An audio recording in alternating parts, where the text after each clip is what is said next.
I'm gonna show you how to configure the 5 and 10 EMAs in BabyPips. So to get started, you have to open your BabyPips account and sign into it. But unfortunately, BabyPips doesn't offer any trading platforms or any trading system. So from here, you just have to choose trading platforms like MT4, MT5, or TradingView. So for me, I'm just gonna go with TradingView, which is easier for me, but you can choose anything that you like. And then so from here, you just have to open a trading view right here, and I'm gonna choose the currency euro and US dollar still.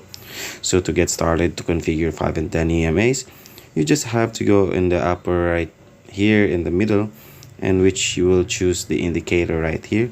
And then from there, you just have to search in moving average exponential.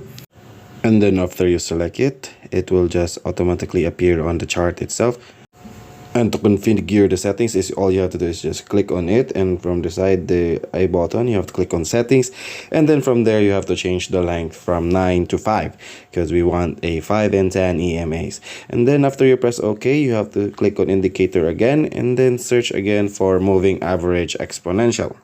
And then once again you have to select it, and then it will reappear again. And then from there you have to edit it again and click settings, and then change the length from 9 to 10 because we want a EMA 5 and 10. And also you have to change the style or color of the line because it will be same on the other one. So I'm gonna choose here yellow. And so right there you will see now the EMAs 5 and 10 right there. So that's how you configure or set up the 5 and 10 EMAs on BabyPips.